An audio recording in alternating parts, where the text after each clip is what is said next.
Ladies and gents, welcome back. I don't do this often, but I've removed a video from the channel. Now, I don't do this lightly, and I'm not going to do it without explanation for why I've taken the video down. Now, last week I did a video with, I had a lawyer guest on talking about Bill C-293, and there was some alarming information in that video. Now, as it turns out, not all that information, while it was alarming, was not accurate and not entirely truthful. So I'm going to lay this out here. Now, the Bill C-293 is an alarming bill. You have your reasons to be concerned about this bill because of largely a vague language in the bill. Now, what was being discussed is the extra governmental powers that this would grant.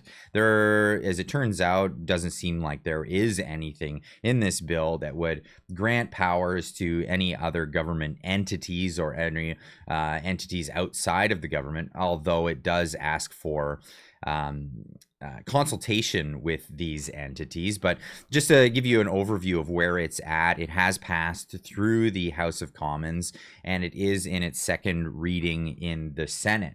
Now, we can talk about the language of the bill. It's not in a particularly long bill. Since I've read it now entirely, it is there's a lot of legal language, and I'm not going to have you assume that I understand all the legal language, and this is why I typically try to consult with a lawyer, somebody who knows more about how this all works. And this is where I found myself into a bit of a pickle here, and the community as well, getting information that may not actually be accurate. And this is why I want to set the record straight and put this out there as best as I can to the ability that I have in my own way here. Now, I have had Dr. Sylvain Charlebois on the channel to talk about this about a month ago. Now, I'll leave a link in the description down below. He has his concerns with the bill, and rightly so. And in his description of this, he's talking about the vague language that is given in the bill. And the vague language opens up an opportunity for other people to give different interpretations of what that language is, and grants powers to our federal government that we may not want to have them have powers, and gives them almost pandemic-like powers in peace times, times of no emergency, like we saw during the pandemic. And yes, that can be concerning. And again, watch that video. He's an expert on this stuff, and this is why I try to bring experts onto the channel. But when it turns out to not be accurate, I want to retract this, and I want to make sure to set the record straight. Now, people have been fighting against the idea of extra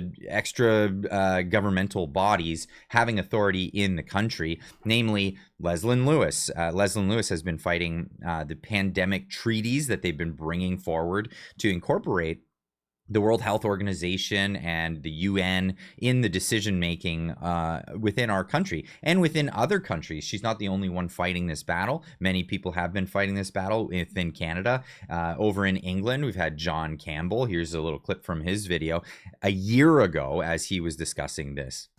Well, welcome to this talk. Now, I know a lot of you, including me, in fact, are concerned about the new World Health Organization regulations. So there's the new pandemic treaty that's in the process of being approved by the British government and many governments around the world. Now, that being said, it was because of public outcries that these treaties were not passed, and that's always good news. It's good news to hear that. And when those things were not passed, though, the powers were not granted to those organizations. Now, in the bill, it does have this subsection 4. So pandemic prevention and preparedness plan. Pandemic prevention and preparedness plan.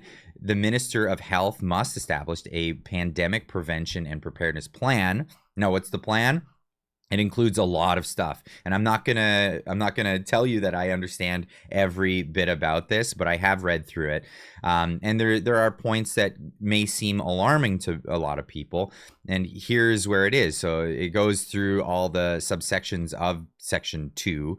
of subsection 2 of section 4, and then all the broken down segments. So the pandemic prevention and preparedness plan must, and if you scroll down, you keep scrolling down through all this, is the longest section in the bill itself. It says, set out in consultation with relevant ministers a summary of key cooperative measures or agreements on disease outbreak prevention and preparedness between the government of Canada, other foreign governments, and key international organizations, including the World Health Organization, the United Nations Environment Program, the World Organization for Animal Health and Food and Agriculture Organization of the United Nations, and set out in the consultation with the Minister of Transport, the Minister of Public Safety and Emergency Preparedness, and other relevant ministers, the routes by which the rates at which